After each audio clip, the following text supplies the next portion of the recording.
नमस्कार मित्रों, क्या हालचाल आप सभी के। आज की इस कक्षा में आप सभी का एक बार फिर से स्वागत है। दिल खोल के और अच्छे से इस क्लास को अटेंड करना है, अंत तक क्लास को देखना है। पिछली कक्षा में हमने क्या पढ़ा था, तो हमने उत्तरी मैदान के बारे में पढ़ा था और भारतीय मरुस्थल के बारे में पढ़ा था, और कुछ अपन ने ये जाना था कि प्रायद्वीपीय पठार के अंदर हम क्या क्या पढ़ेंगे। ठीक है, तो आज की इस कक्षा में, आज के इस सेशन में हम कोशिश ये करेंगे कि आज की इस कक्षा में हम भारत के भौतिक विभाजन वाला जो चैप्टर चल रहा था उसको कंप्लीट रूप से पढ़ लेंगे। ठीक है, फैक्ट फैक्ट बातें पढ़ेंगे और अच्छे से पढ़ेंगे, बेहतरीन ढंग से पढ़ेंगे। ठीक है, तो अपन क्या पढ़ रहे हैं, प्रायद्वीपीय पठार। प्रायद्वीपीय पठार में एक बार मैंने आपको बताया था यहाँ पे कि अपन अरावली को पढ़ेंगे, विंध्य पर्वत को पढ़ेंगे, सतपुड़ा को पढ़ेंगे, मध्य उच्च भूमि, मालवा पठार, बुंदेलखंड, बघेलखंड और छोटा नागपुर का पठार। ठीक है, इधर अपन शिलोंग का पठार पढ़ेंगे और दंडकारण्य पठार को पढ़ेंगे, और पश्चिमी घाट, पूर्वी घाट और दक्कन के पठार को भी अपन पढ़ने वाले हैं। ये कि जो कि मैंने पिछली कक्षा में बताया था। अगर आप इस कक्षा को अगर पहली बार अगर इस क्लास में अटेंड हो रहे हो, ठीक है, तो आपसे यही निवेदन करूंगा, आग्रह करूंगा कि आप इससे पहले की कक्षाओं को अटेंड करके फिर यहाँ पे पहुंचे, क्योंकि अगर आप बीच में से स्टार्ट करोगे तो आपके समझ में नहीं आएगा।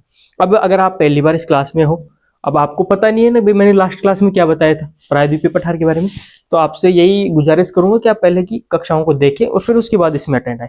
और जो कंटिन्यू रूप से देख रहे हैं उनका तो फिर देखना है ही। ठीक है, तो अंत तक देखना और नोटबुक और पेन साथ में रखना, ताकि नोट्स जो चीजें मैं आपको बताते जाऊं उसको साथ के साथ नोट डाउन करते चलना। ठीक है, तो अपन यहाँ इसमें कहाँ से शुरू करेंगे, तो अपन शुरू करेंगे अरावली की पर्वतमाला है, अरावली पर्वत है वहां से। ठीक है, पहली चीज अपन कहाँ से शुरू करेंगे मेरे दोस्त, अरावली से।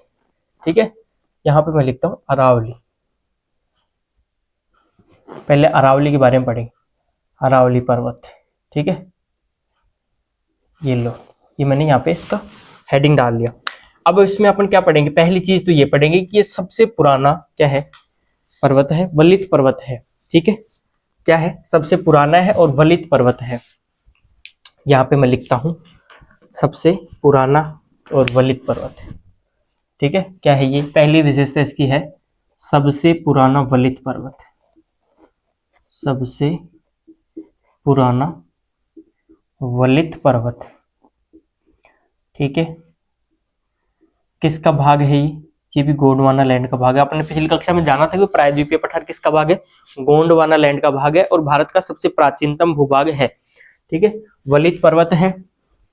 लंबाई इसकी अपन देखें तो 712 किलोमीटर इसकी लंबाई है।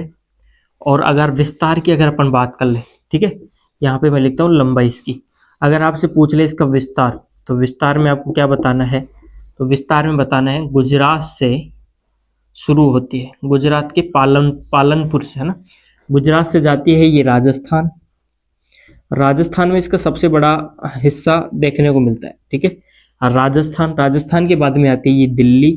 ठीक है, हरियाणा, पहले हरियाणा, उसके बाद आती है ये दिल्ली, हरियाणा, हरियाणा के बाद दिल्ली। ठीक है, ये इसका एंडिंग पॉइंट है। दिल्ली के अंदर रायसीना की पहाड़ियों के अंदर जाके समाप्त हो जाती है। ठीक है, और रायसीना की पहाड़ियों में अपना राष्ट्रपति भवन भी स्थित है, ये आपको ध्यान रखना है। ये बात हो गई इसकी इतनी। अगर इसकी सबसे लंबी चोटी पूछ ले, सबसे ऊंची चोटी क्या पूछ ले, सबसे ऊंची चोटी, यहाँ पे लिखता हूं मैं सबसे ऊंची चोटी, सबसे ऊंची चोटी। ठीक है, हाईएस्ट पीक अरावली की पूछ ले तो आपको क्या बताना है, गुरु शिखर, गुरु शिखर, गुरु शिखर। ठीक है, कहाँ पे स्थित है ये, माउंट आबू सिरोही, माउंट आबू सिरोही राजस्थान के अंदर। ये भी आपको ध्यान रखना है, माउंट आबू सिरोही राजस्थान में ये स्थित है। आगे क्या ध्यान रखना है, इसकी ऊंचाई कितनी है। ठीक है, ऊंचाई कितनी है, तो इसकी ऊंचाई है 1722 मीटर। ठीक है, ये इसकी ऊंचाई है। अगर आपसे पूछ ले कि राजस्थान का, ठीक है, राजस्थान का सबसे ऊंचा पठार, ठीक है, क्या पूछ ले आपसे, राजस्थान का सबसे ऊंचा पठार अगर आपसे पूछ ले तो वो भी कहाँ स्थित है, अरावली पर्वतमाला। ठीक है, राजस्थान का सबसे ऊंचा पठार, राजस्थान का सबसे ऊंचा पठार कौन सा है, सबसे ऊंचा पठार, ऊंचा पठार उड़िया का पठार। ठीक है, क्या बताना है आपको, राजस्थान का सबसे ऊंचा पठार उड़िया का पठार। ठीक है, ये भी आपको ध्यान रखना है। वो भी कहाँ स्थित है? अरावली में। इसके साथ ही यहाँ पे और क्या है? दूसरी सबसे, अरावली की दूसरी सबसे ऊंची चोटी शेर पहाड़ी। कौन सी पहाड़ी? शेर पहाड़ी। ये भी कहाँ है? सिरोही में। ठीक है, शेर पहाड़ी भी सिरोही के अंदर ही स्थित है। ठीक है, दूसरी सबसे ऊंची चोटी है अरावली की, दूसरी सबसे ऊंची चोटी, ये भी आपको ध्यान रखना है। ठीक है, ऊंची चोटी। ये हमने जान लिया कि इसके बारे में, अरावली पर्वत के बारे में। सबसे पुराना वलित पर्वत है, लंबाई इसकी 712 किलोमीटर है, विस्तार इसका गुजरात, राजस्थान, हरियाणा, ठीक है, हरियाणा, दिल्ली के अंदर है। ठीक है, गुजरात के पालनपुर से दिल्ली में रायसीना की पहाड़ियों तक इसका विस्तार है। सबसे ऊंची चोटी इसकी गुरु शिखर है, माउंट आबू सिरोही के अंदर स्थित है, जिसकी ऊंचाई अगर आपसे पूछ ले तो 1722 किलोमीटर इसकी ऊंचाई है। दूसरी सबसे ऊंची चोटी शेर की पहाड़ियां, जो कि सिरोही के अंदर है। राजस्थान का अगर सबसे ऊंचा पठार पूछ लिया जाए तो उड़िया का पठार है। ये भी आपको ध्यान रखना है। ये हमने किसके बारे में जान लिया? अरावली पर्वत के बारे में। ठीक है, फैक्ट बातें जान रहे हैं, अपन ज्यादा विस्तार से अपन डिटेल में बातें नहीं करेंगे, क्योंकि यहाँ से इतना पूछता नहीं अंदर से। ठीक है, यहाँ तक भी पहुंच जाए जहां तक कि आज देखना आप, तो फिर भी अपन जानने की कोशिश करेंगे, अपना कर्तव्य बनता है। ठीक है, आगे अपन पढ़ते हैं किसको? इसके बाद अपन पढ़ेंगे विंध्य पर्वत को। किसको पढ़ेंगे? विंध्य पर्वत को। ठीक है, नेक्स्ट चलते हैं विंध्य पर्वत।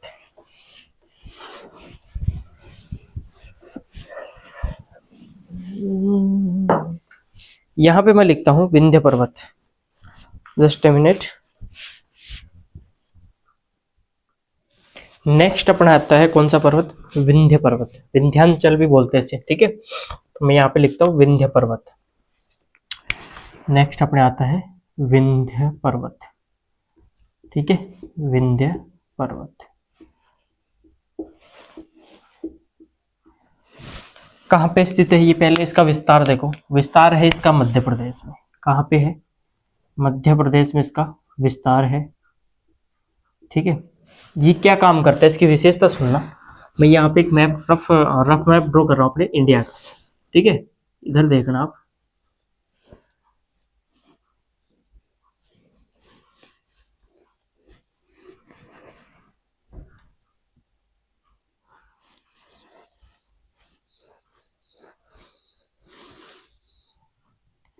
ये मैंने अपने भारत का एक रफ मैप ड्रॉ कर लिया। ठीक है, अब इसमें क्या होता है, विंध्याचल जो पर्वत है, विंध्य पर्वत है, वो कहाँ पे है? मध्य प्रदेश में। ठीक है, कहाँ पे है? मध्य प्रदेश में। यू इस प्रकार से ये है। ठीक है, तो ये क्या करता है, जो ये पर्वत है, उत्तर भारत की नदियों को और दक्षिण भारत की नदियों को विभाजन करता है।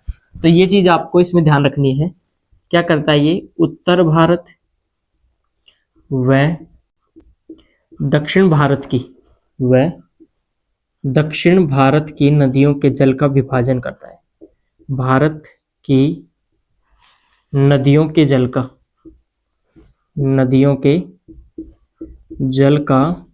विभाजन करता है। ठीक है, जल का विभाजन करता है, ये भी आपको ध्यान रखना है। विभाजन करता है। अगर अपन इसके पूर्वी विस्तार की बात करें, किसकी बात करें?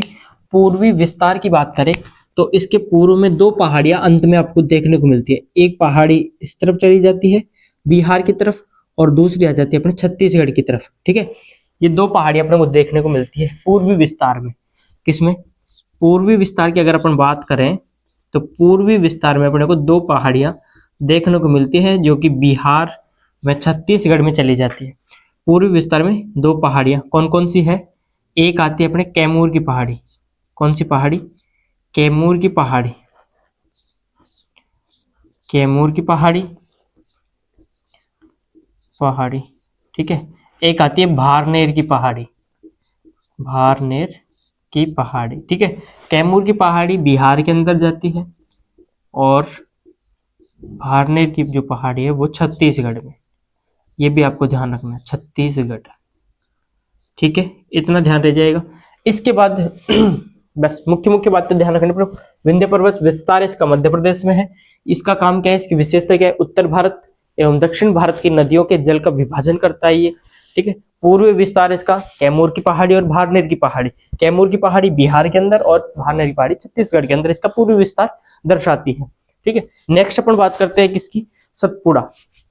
भाई अपन ने जब पढ़ा था पिछली कक्षा में, अपन ने देखा था कि भाई जो अपना अरावली पर्वत है वो इस प्रकार से जा रहा है यहाँ पे, और इसके बाद में ये है अपना विंध्य पर्वत, और उसके बाद में नेक्स्ट अपना आता है सतपुड़ा पर्वत। तो अपन सतपुड़ा को पढ़ेंगे। ठीक है, मैं यहीं रहने दो अपन, मैं आपको यहाँ पे बता दूंगा हम क्या पढ़ने वाले हैं।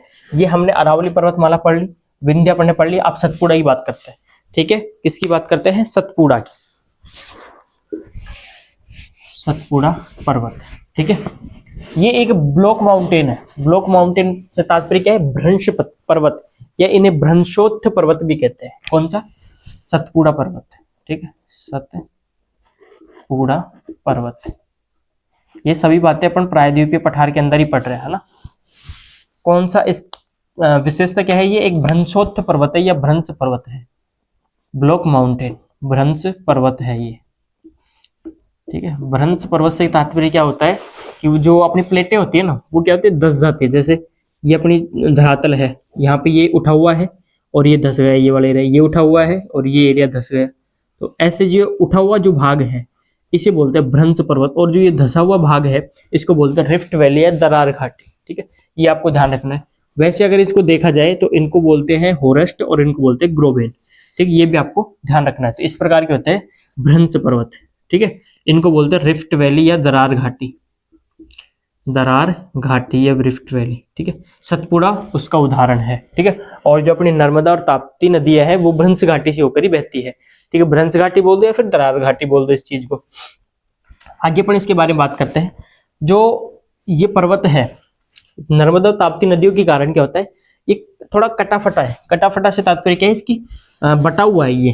कैसे, एक पर्वत श्रृंखला इसकी यहाँ पे है, एक पर्वत श्रृंखला इसकी यहाँ पे है, और एक इसकी यहाँ पे है। ठीक है, इस प्रकार से इसकी मुख्य रूप से 3 पर्वत श्रृंखलाएं हैं। पहली आती है,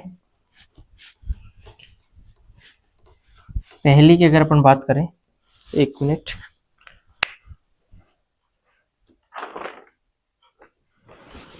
पहली की अगर अपन बात करते हैं,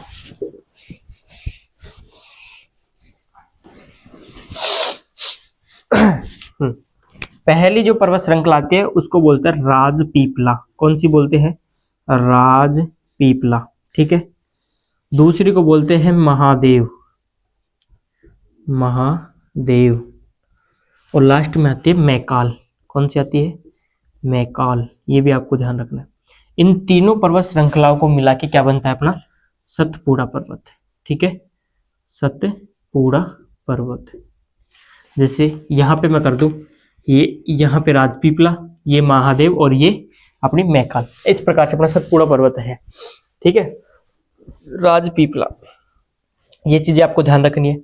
और क्या ध्यान रखना है इसके अंदर, इसके उत्तर से, यानी कि ये इसका उत्तर होगा, इसके उस साइड से यहां से बहती है नर्मदा नदी। कौन सी नदी, नर्मदा नदी।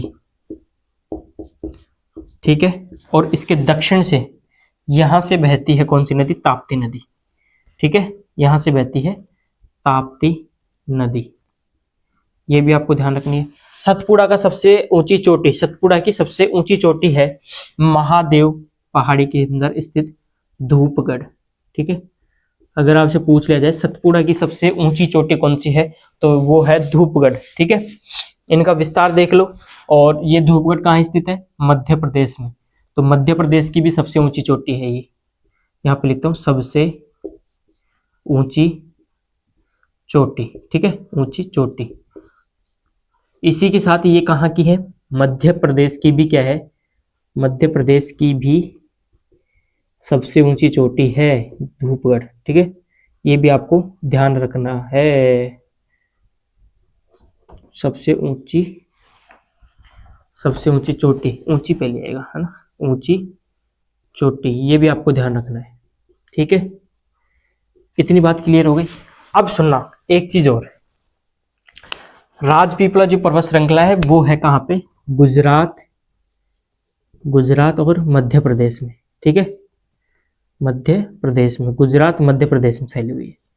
जो महादेव है ये मध्य प्रदेश में ही फैली हुई है, और मैकाल जो है ये मध्य प्रदेश और छत्तीसगढ़, इन 2 स्टेट में फैली हुई है। ठीक है, ये भी आपको ध्यान रखना है। अगर आपसे पूछ लिया जाए राजपीपला कहाँ पे है, तो ये गुजरात मध्य प्रदेश में सतपुड़ा का ही भाग है ये। ठीक है, और क्या ध्यान रखना है, ये जो महादेव जो पर्वत श्रेणी है, इसी के अंदर क्या है, एक हिल स्टेशन भी है। क्या है, हिल स्टेशन। कौन सा है, पंचमढ़ी। पंचमढ़ी हिल स्टेशन स्थित है कहाँ पे, महादेव के अंदर ही। ठीक है, जिसे बोलते हैं क्वीन ऑफ सतपुड़ा, इसे बोलते हैं क्वीन ऑफ सतपुड़ा भी इसे कहते हैं। ये भी आपको ध्यान रखना है। क्या क्या पढ़ा पढ़ने सतपुड़ा पर्वत में, ये एक भ्रंश पर्वत है, इसके उत्तर से नर्मदा नदी, दक्षिण से अपने ताप्ती नदी बहती है। ठीक है, ये रही ताप्ती नदी। तीन पर्वत श्रृंखलाओं में बटा हुआ है, राजपीपला, महादेव, मैकाल। राजपीपला गुजरात मध्य प्रदेश में, महादेव मध्य प्रदेश में, मैकाल मध्य प्रदेश और छत्तीसगढ़ में। इसको मिलाकर, इन तीनों को मिलाकर सतपुड़ा पर्वत का निर्माण होता है। इसकी सबसे ऊंची चोटी धूपगढ़ है जो कि मध्य प्रदेश में है, और मध्य प्रदेश की सबसे ऊंची चोटी भी धूपगढ़ ही है। ठीक है, यहाँ पे महादेव पर्वत के अंदर ही एक हिल स्टेशन है। ठीक है, हिल स्टेशन पंचमढ़ी है, जिसे बोलते हैं क्वीन ऑफ सतपुड़ा। ठीक है, सतपुड़ा की रानी इसको बोला जाता है। ये अपन ने बात कर ली किसके बारे में, सतपुड़ा पर्वत के बारे में। ठीक है, आगे अपन पढ़ते हैं मध्य उच्च भूमि को। ठीक है भाई, मध्य उच्च भूमि के ऊपर चर्चा करते हैं। तो क्या चर्चा करते हैं वो देखना आप। मध्य उच्च भूमि है कहाँ पे, पहली चीज तो ये सुनना, जो ये वाला एरिया है, कौन सा वाला, ये वाला जो एरिया है। ठीक है, ये अपन ने मध्य उच्च भूमि में देखा था, पहला मालवा का, फिर बुंदेलखंड, बघेलखंड और छोटा नागपुर का पठार। ठीक है, तो अपन इसको पढ़ते हैं। पहली चीज यहाँ पे देखना आप, मैं यहाँ पे लिखता हूँ मध्य उच्च भूमि, मध्य उच्च भूमि। ठीक है, मध्य उच्च भूमि, मैंने ये हेडिंग डाल दी यहाँ पे। अब इसके अंदर समझना अपन किन किन को पढ़ेंगे, 4 पठार पढ़ रहे हैं इसमें। क्या पढ़ रहे हैं, 4 पठार। पहला मालवा का पठार। ठीक है, मालवा का पठार। दूसरा अपन पढ़ते हैं बुंदेलखंड। ठीक है, यहाँ पे करता हूँ बुंदेलखंड, बुंदेलखंड।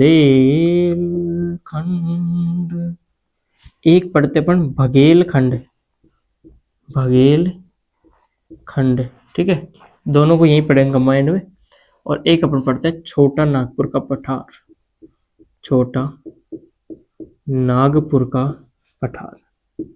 ठीक है, ये मध्य उच्च भूमि को अपन 4 भागों में डिवाइड कर लिया, और इन 4 भागों को अपन एक साथ पढ़ने वाले हैं। ठीक है, क्या करने वाले हैं, एक साथ पढ़ने वाले हैं।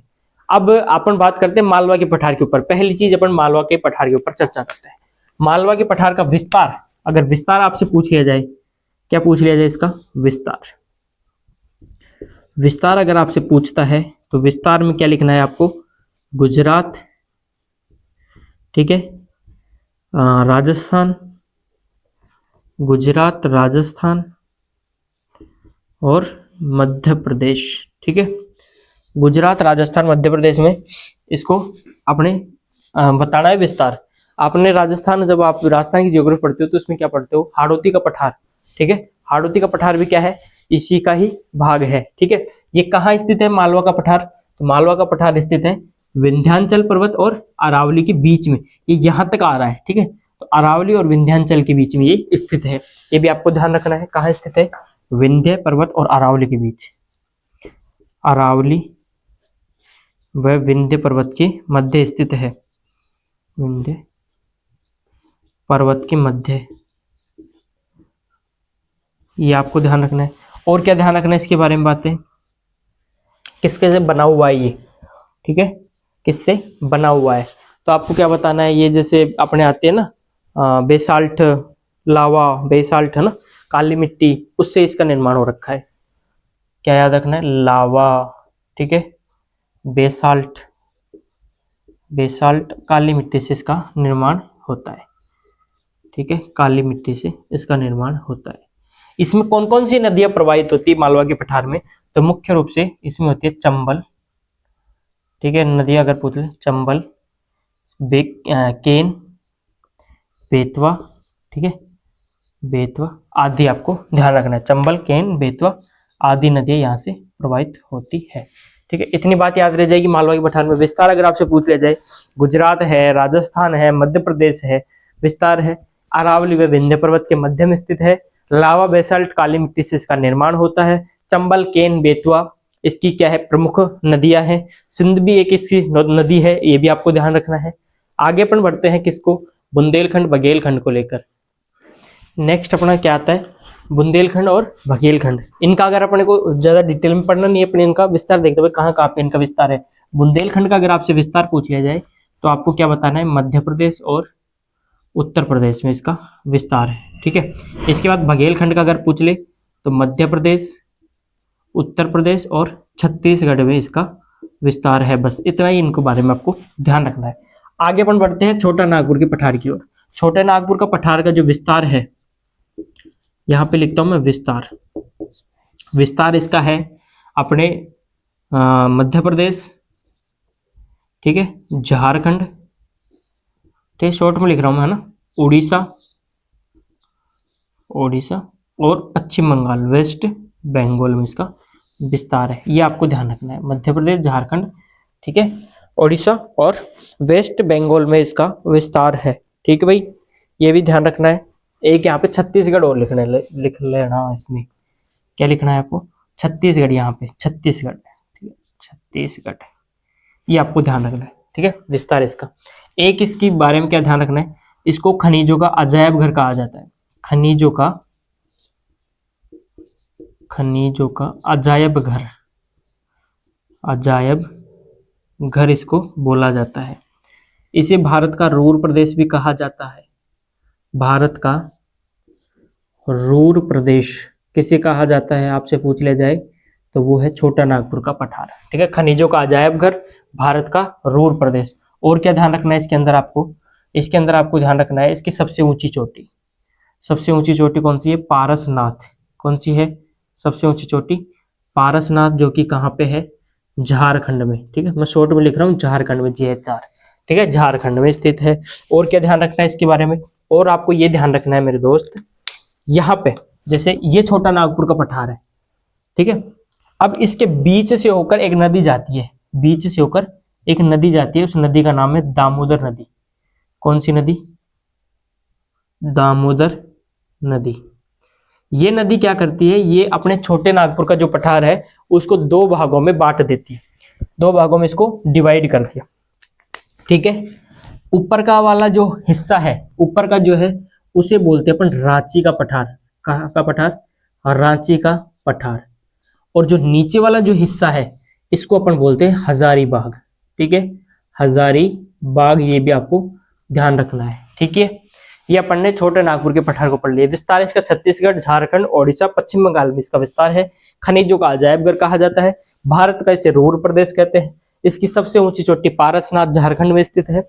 दामोदर नदी इसको दो बराबर भागों में डिवाइड करती है। और दामोदर नदी की विशेषता सुनना, ये भ्रंश घाटी में बहती है। कौन सी, रिफ्ट वैली, भ्रंश घाटी, दरार घाटी में ये नदी बहती है। ठीक है, दो भागों में इसको डिवाइड करती है, उत्तर वाला भाग रांची का पठार और दक्षिण वाला भाग अपने हजारीबाग। ये आपको ध्यान रखना है। आगे बढ़ते हैं अपन किसको, ये अपन ने किसको पढ़ लिया, मध्य उच्च भूमि को। उसके बाद अपन पढ़ते हैं दंडकारण्य पठार। कौन सा पठार, यहाँ पे आता है अपने दंडकारण्य पठार। ठीक है, अपन अब उसको पढ़ते हैं दंडकारण्य पठार को, जिसका विस्तार आता है अपने छत्तीसगढ़, झारखंड, उड़ीसा, आंध्र प्रदेश में। ठीक है, कहाँ कहाँ पे आता है मेरे साथ बोलना, छत्तीसगढ़, झारखंड, उड़ीसा और आंध्र प्रदेश में। ठीक है, अब पढ़ते अपन किसको, यहाँ पे ये रहा दंडकारण्य पठार, इसको पढ़ने वाले हैं। दंड का,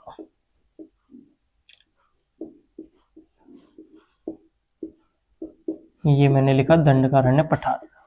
पहली चीज इसका विस्तार देखना है। विस्तार कहाँ कहाँ पे है इसका विस्तार, तो इसका विस्तार आता है छत्तीसगढ़, ठीक है, झारखंड, ओडिशा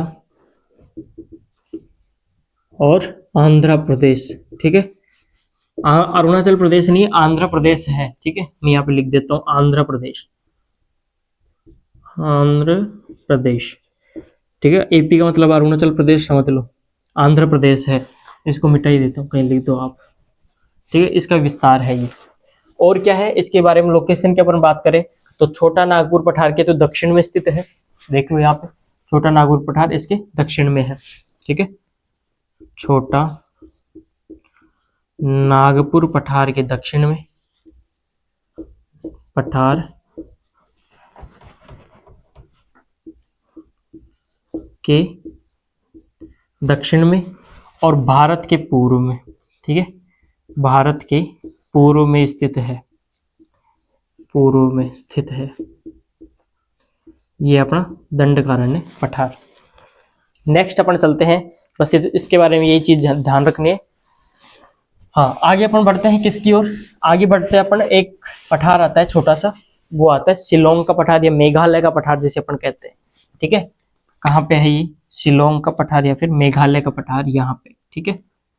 मेघालय के अंदर ही है, ठीक है। ये भी आपको पढ़ना है। और इसके पास में असम में है कार्बी एंगलोंग, ये दोनों पढ़ते हैं अभी अपन, ठीक है, साथ साथ में। यहाँ पे मैंने लिखा शिलोंग का पठार, क्या लिखा मैंने, शिलोंग का पठार, ये लिख दिया मैंने शिलोंग का पठार, ठीक है। पहली चीज कहाँ स्थित है ये, तो ये स्थित है अपने मेघालय के अंदर, ठीक है। प्रायद्वीपीय पठार का ही क्या है, भाग है, प्रायद्वीपीय पठार का ही क्या है, भाग है, ठीक है। एक चीज सुनना इसमें, राजमहल पहाड़ियों के द्वारा जुड़ा हुआ है, ठीक है। राजमहल पहाड़ियों का हिस्सा है, या फिर ये कह दो पहाड़ियों का हिस्सा है, पहाड़ियों का हिस्सा है, हिस्सा है। हमें तो नहीं दिख रही राजमहल की पहाड़ियां, तो सुनना, जो अपने ये वाला मध्य उच्च भूमि, ये प्रायद्वीपीय पठार है, यहाँ से अपने आते हैं इधर से राजमहल की पहाड़ियां, ठीक है। मगर क्या, इधर से अपनी गंगा नदी भी बहती है, ब्रह्मपुत्र नदी आती है, उसकी सहायक नदी बहती है, तो उन नदियों के प्रवाह के कारण क्या हो गई, जो ये राजमहल की पहाड़ियां हैं इनका अपर्दन हो गया, ठीक है। ये टूट गई, इसलिए वो गायब हो गई, वरना ये किसका हिस्सा थी, राजमहल की पहाड़ियों से ये जुड़ा हुआ था, प्रायद्वीपीय पठार से शिलोंग का पठार, ठीक है। ये आपको ध्यान रखना है। आगे सुनना, ये कहाँ पे स्थित है, मेघालय में स्थित है, ठीक है। अब एक चीज इसमें सुनना, मैं आपको एक चीज बताता हूँ, ये अपना जैसे मान लो मेघालय है, ये अपना क्या है, मेघालय राज्य है, मेघालय। इसमें मुख्य रूप से 3 पहाड़ियां पाई जाती है जो कि वहां की जनजातियों के नाम पे है। कैसे, पहले आती है गारो की पहाड़ी, ठीक है, गारो की पहाड़ी, इधर आती है खासी की पहाड़ी और इधर आती है जयंतिया की पहाड़ी। ये कौन सी पहाड़ी है, खासी, ये कौन सी है, जयंतिया। यहाँ पे जनजातियां पाई जाती है, गारो, खासी, जयंतिया, ठीक है, जयंतिया। और ये आती है गारो की पहाड़ी, ऐसे। यहाँ पे क्या होता है, जैसे बरसात होती है तो ये तीनों पहाड़ियां चारों तरफ से इसको घेर लेती है, पानी को, बादलों को, ठीक है। और यहाँ पे सबसे ज्यादा बरसात होती है, ठीक है। अगर आपसे इस पठार की सबसे ऊंची चोटी पूछ ली जाए तो वो है शिलोंग चोटी, ठीक है, शिलोंग चोटी, जो कि कौन सी पहाड़ी में स्थित है, तो पहाड़ी का नाम लिखना है आपको, खासी पहाड़ी में शिलोंग चोटी है, जो कि शिलोंग के पठार की सबसे ऊंची चोटी है, ठीक है। और सबसे ज्यादा बरसात कहाँ होती है, तो बरसात भी इसी खासी पहाड़ी के अंदर एक स्थान है, मोनसिन राम, ठीक है, मानसिन राम के अंदर सबसे ज्यादा बरसात होती है विश्व की, 1150 मीटर, मीटर नहीं सेंटीमीटर, 1150 सेंटीमीटर यहाँ पे बरसात होती है, ये भी आपको ध्यान रखना है, ठीक है। सबसे ऊंची चोटी शिलोंग की चोटी, सर्वाधिक बरसात कहाँ होती है, मोनसिन राम में 1150 सेंटीमीटर की, और कहाँ पे स्थित है ये, खासी पहाड़ी के अंदर, ठीक है। ये शिलोंग के पहाड़ी पठार के अपन ने बात करी, यहाँ पे 3 मुख्य पहाड़ियां हैं, गारो की पहाड़ी, खासी की पहाड़ी और जयंतिया की पहाड़ी, ठीक है, मेघालय के अंदर। उसके बाद अपन बात करते हैं कार्बी एंगलोंग इसकी, ठीक है। इसमें क्या ध्यान रखना है आपको, जो कार्बी एंगलोंग पठार है, यहाँ पे लिखता हूं मैं, कार्बी एंगलोंग पठार है, ठीक है। लोंग पठार कहाँ स्थित है, तो ये स्थित है असम में, ठीक है। ये आपको ध्यान रखना है, अगर आपसे पूछ लिया जाए कार्बी एंगलोंग पठार कहाँ स्थित है, तो वो स्थित है असम के अंदर, ठीक है, असम राज्य में स्थित है, ठीक है। ये लो, ये हो गई बात। अब अपन बात करते हैं इसके बाद नेक्स्ट अपने पश्चिमी घाट के ऊपर आते हैं। अपन ने अरावली पढ़ लिया, विंध्य पढ़ लिया, सतपुड़ा पढ़ लिया, मध्य उच्च भूमि पढ़ ली और दंडकारण्य पढ़ लिया। इसके बाद शिलोंग पढ़ लिया और अपने कार्बी एंगलोंग पढ़ लिया। अब अपन आते हैं पश्चिमी घाट के ऊपर। पश्चिमी घाट कौन सा वाला? ये वाला, ठीक है, पश्चिमी घाट यहाँ तक। इधर अपने पूर्वी घाट आता है और फिर बीच में अपना दक्कन का पठार आता है। तो अब अपन पश्चिमी घाट को पढ़ते हैं, ठीक है। साथ साथ में नोट डाउन करते चलना इन चीजों को, अति महत्वपूर्ण बातें हैं। पश्चिम घाट के ऊपर आते हैं अपन। यहाँ पे लिखता हूं मैं पश्चिमी घाट, पश्चिमी घाट, ठीक है। ये लो मैंने लिखा पश्चिमी घाट। अब पश्चिम घाट में सुनना, मैं यहाँ पे एक रफ मैप और ड्रॉ कर रहा हूँ अपने भारत का, ठीक है, उसको रहने दो। उसके बाद यहाँ पे एक हाफ ड्रॉ कर रहा हूँ मैं यहाँ पे।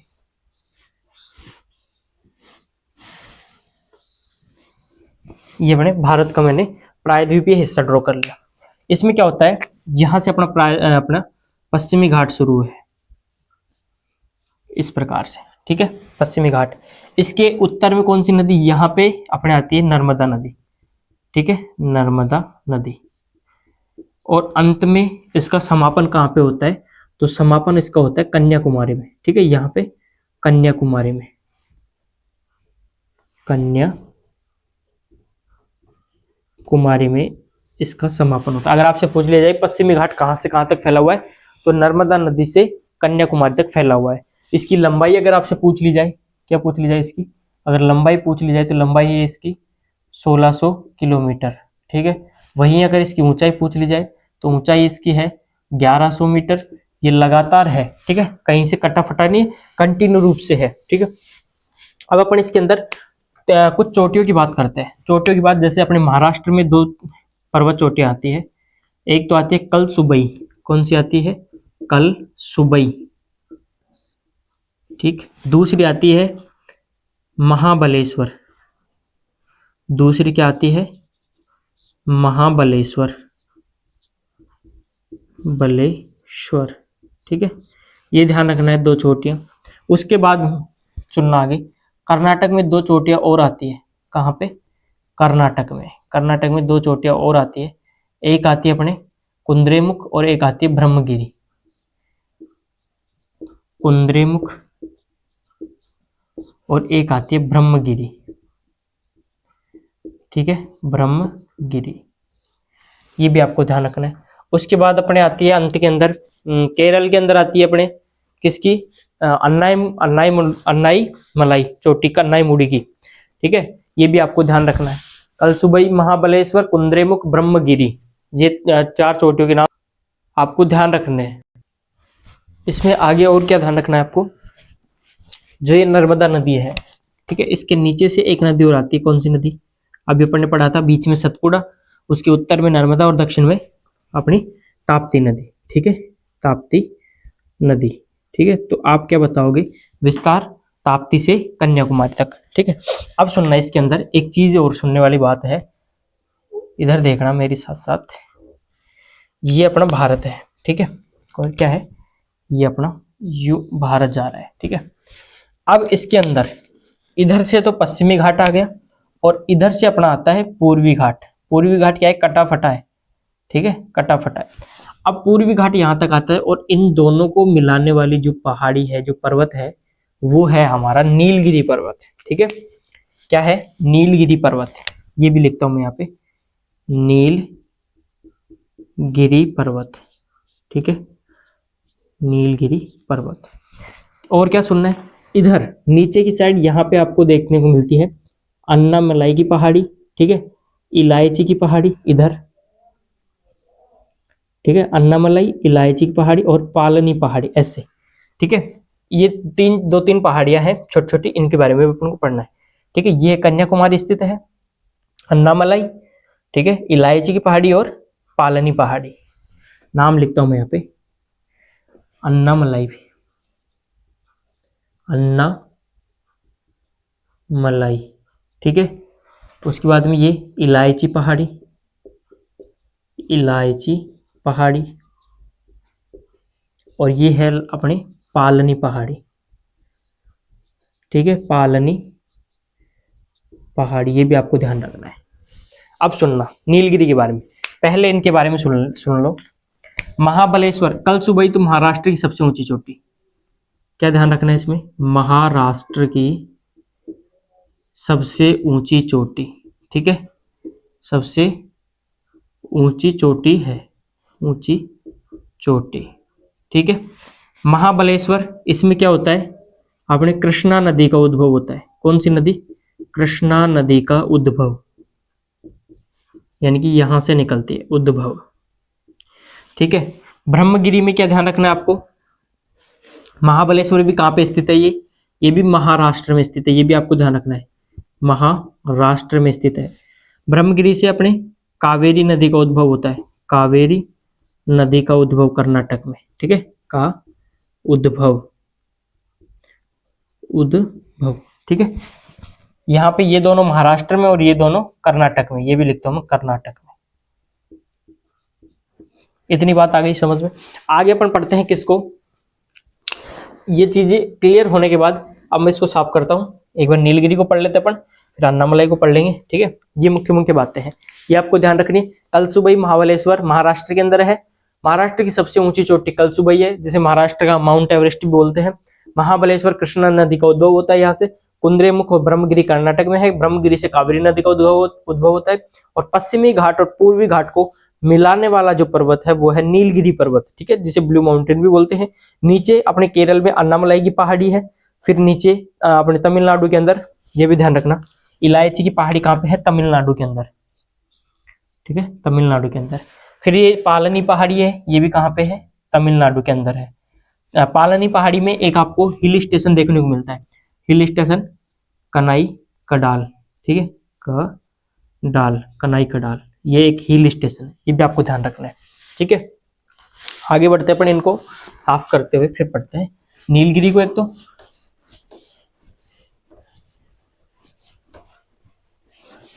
और एक नीलगिरी के बाद में अन्नमलाई, ठीक है, अन्नाईमुडी, अन्नामलाई, ठीक है।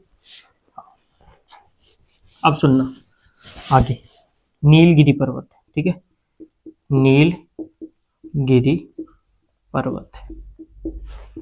पहला काम क्या है, इसको पश्चिमी घाट व पूर्वी घाट को जोड़ना, पश्चिमी घाट में पूर्वी घाट को जोड़ना, ठीक है, पूर्वी घाट को जोड़ने का काम करता है, मिलान का काम करता है, ठीक है, जोड़ना।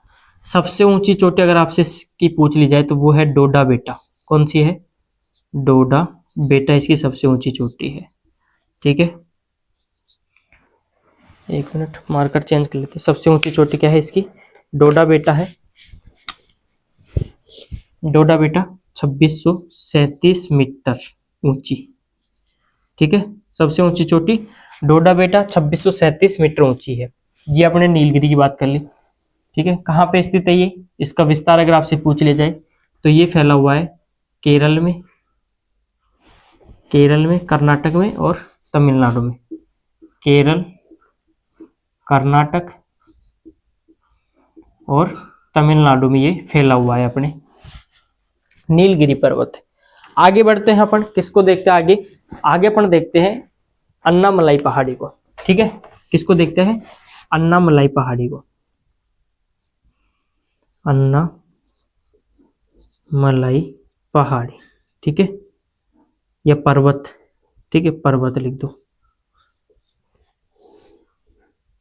कहाँ पे स्थित है ये स्थित है केरल में, ठीक है। सबसे ऊंची चोटी इसकी क्या है, अन्नाईमुडी, क्या है, अन्नाईमुडी या अन्नाईमुदी, ठीक है, अन्नाईमुडी, जिसकी ऊंचाई है 2695 मीटर, ठीक है।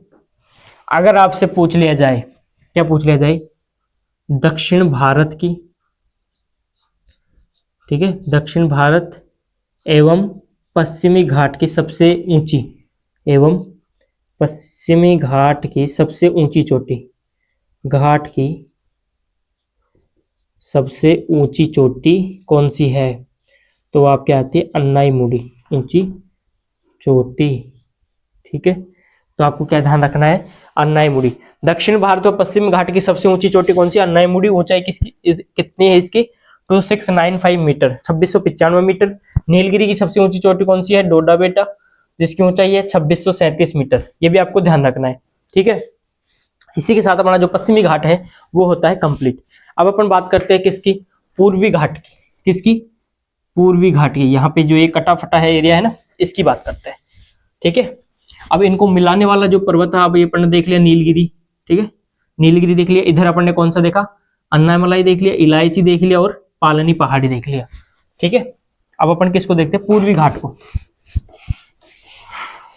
पूर्वी घाट में क्या होता है कि अधिकांश नदियां, जितनी भी नदियां है ना, अपने नर्मदा और ताप्ती को छोड़ के जितनी भी नदियां हैं वो सारी किधर गिरती है? बंगाल की खाड़ी में, पूर्व की तरफ बहती है। इस कारण से वहां का जो पूर्वी घाट है वो क्या है? कटा फटा है, ठीक है। ये आपको ध्यान रखना है। इधर दो नदियां बहती है, इस कारण इसमें कोई वो नहीं है, ठीक है, कोई टोक वगैरह नहीं है। कहने का मतलब यहाँ से कटा फटा नहीं, ये लगातार है पश्चिमी घाट। पूर्वी घाट के नदियों के बहने के कारण अपर्दन हो गया वहां पे, ठीक है। अपर्दन के कारण ये क्या हो गया? टूट फूट गया थोड़ा सा, ठीक है, छिछला छिछला सा हो गया, छिछला सा। अब आपको क्या ध्यान रखना है? पूर्वी घाट, पूर्वी घाट, ठीक है, पूर्वी घाट। अब अपन पूर्वी घाट के बारे में पढ़ते हैं। सबसे पहले इसकी सबसे ऊंची चोटी, पूर्वी घाट की सबसे ऊंची चोटी, सबसे ऊंची चोटी। पहला प्रश्न आपसे पूछ लिया जाए, सबसे ऊंची चोटी, ठीक है, तो वो है महेंद्रगिरी।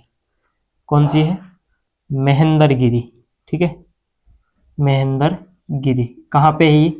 उड़ीसा में, ठीक है, उड़ीसा में स्थित है महेंद्रगिरी। ऊंचाई कितनी है इसकी? तो इसकी ऊंचाई है 1501 मीटर, 1501 मीटर इसकी ऊंचाई है पूर्वी घाट की, ठीक है। पूर्वी घाट की सबसे ऊंची चोटी महेंद्रगिरी, जिसकी ऊंचाई है कितनी? 1501 मीटर, ठीक है। आगे बात करते हैं अपन, अपने उड़ीसा में एक पर्वत और है। कौन सा है? वो है मलयगिरी। कौन सा है? मलयगिरी। ये भी अपने उड़ीसा के अंदर ही है, ठीक है। ये मैंने आपको बता दिया कि भाई अपर्दन के कारण ये क्या है? टूटा फूटा है, कटा फटा है, ठीक है। अगर इसकी औसत ऊंचाई की बात कर ले तो ऊंचाई इसकी औसत है 600 मीटर, ठीक है। और कौन कौन सी पहाड़ियां हैं इसके अंदर? तो ध्यान रखना है आपको, नल्लामाला, ठीक है, पालकोंडा, पालकोंडा और वेनुकोंडा, ठीक है। ये तो अपने कहाँ पे है? आंध्र प्रदेश में, आंध्र प्रदेश में है। उसके अलावा एक आती है सेवराय, सेवराय और जावदी। ये अपने के यहाँ पे है, तमिलनाडु में है, ठीक है।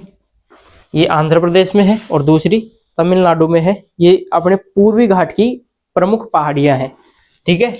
ये दोनों क्या है? ये क्या है? पूर्वी घाट की प्रमुख पहाड़ियां हैं, ठीक है। नल्लामला, पालकोंडा, वेनुकोंडा, सेवराय, जावदी। मलयगिरी ओडिशा में है, महेंद्रगिरी ओडिशा में है। 1501 मीटर इसकी ऊंचाई है, सबसे ऊंची पर्वत श्रेणी है।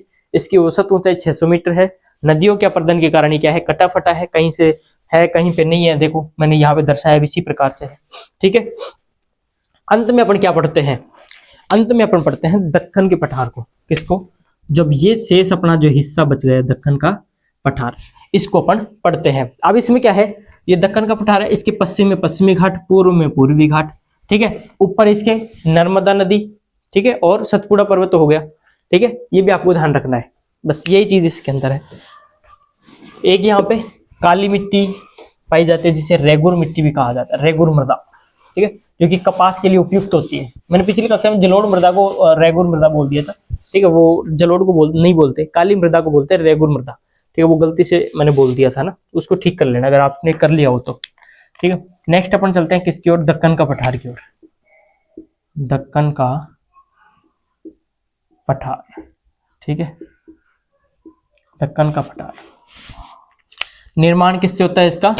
वही लावा बेसाल्ट से होता है, काली मिट्टी से। हरा काली मिट्टी को रेगुर मृदा बोलते हैं, कपास के लिए उपयुक्त होती है, ठीक है। अब अपन बात करते हैं इसके पश्चिम में, तो पश्चिमी घाट, पूर्व में पूर्वी घाट,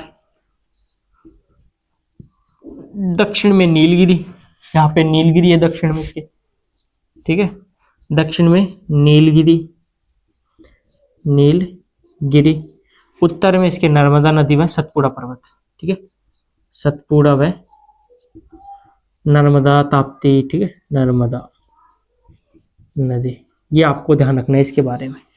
आ गई बात समझ में, ठीक है। एक यहाँ पे मैं लिख देता हूँ, काली मृदा को रेगुर मृदा भी कहा जाता है, काली मिट्टी ज्यादा पाई जाती है यहाँ पे, उसको बोलते हैं अपन रेगुर मृदा, ठीक है। किसके लिए उपयुक्त होती है? कपास की कृषि के लिए, ठीक है, कपास की कृषि के लिए, इस कारण इसे काली कपास मृदा भी कहते हैं, कभी कभी काली कपास मृदा भी इसको कहा जाता है, ये भी आपको ध्यान रखना है, ठीक है। ये होता है अपने प्रायद्वीपीय पठार के बारे में, अपन ने एक एक चीज को पढ़ लिया, एक एक बेसिक चीज को, जो कि आने वाली चीज है ना एग्जाम के अंदर, वो अपन ने चीज पढ़ ली है भाई। इसी के साथ जो हमारा प्रायद्वीपीय पठार वाला जो टॉपिक था वो होता है कंप्लीट, ठीक है। अब अपन नेक्स्ट क्लास में पढ़ेंगे किसको, अपना जो तटीय मैदान है और जो द्वीप समूह है उनको पढ़ेंगे, ठीक है। अगर इसमें पढ़ेंगे तो फिर क्लास ज़्यादा लंबी हो जाएगी, फिर अपलोड करने में दिक्कत होगी, तो अपन उसको छोटी छोटी क्लासें कर लेंगे, ठीक है। एक क्लास एक्स्ट्रा हो जाएगी, कोई दिक्कत वाली बात नहीं है, पर उसमें अपन थोड़ा सा अच्छे से पढ़ लेंगे। अगर अपन इसी क्लास में अगर उस टॉपिक को कंप्लीट करना चाहूँगा तो फिर मैं क्या करूँगा, जल्दीबाजी करूँगा भाई, क्लास लंबी ना हो और जल्दी से टॉपिक हो जाए। अपन नेक्स्ट क्लास में इत्मीनान से अच्छे से पढ़ेंगे, है ना, तो कोई घबराने वाली बात नहीं है। क्लास कैसी लगी बताइएगा, और अगर आपका कोई सवाल हो तो कमेंट में पूछ सकते हो, और क्लास कैसी लगी ये जरूर बताया करो यार, ताकि मुझे भी तो पता लगे हाँ कहाँ मुझे सुधार की आवश्यकता है और कहाँ पे मुझे थोड़ा सा और सुधार करना है, कहाँ पे मुझे नहीं करना, ठीक है। और अगर आपका कोई दोस्त अग्निवीर आर्मी 2026 की तैयारी कर रहा है तो उसके पास भी ये शेयर कर दो, क्योंकि वहां पे भी एक मेजर टॉपिक अपने आता है। अपन आगे की जो कक्षाएं होंगी वो और भी ज्यादा इंपोर्टेंट होंगी, क्योंकि अपन उसमें स्टैटिक जीके, ठीक है, जहाँ पे ज्यादा प्रश्न उठते हैं उनके बारे में चर्चा करने वाले हैं। यहाँ से तो बाय द वे प्रश्न उठता है, मगर आगे के जो टॉपिक अपन पढ़ेंगे अब आने वाली क्लासों में, वहां से प्रश्न 100%, 100%, ठीक है, 100% या फिर 100% वहां से प्रश्न उठता ही उठता है हर बार, ठीक। तो इसको शेयर कर देना, और मिलते हैं एक नई क्लास में एक नए टॉपिक के साथ। तब तक के लिए मस्त रहिए, स्वस्थ रहिए और जुड़े रहिए उद्धार क्लासेस के इस ऑनलाइन प्लेटफॉर्म के साथ। इसी के साथ आप सभी को जय हिंद, जय भारत।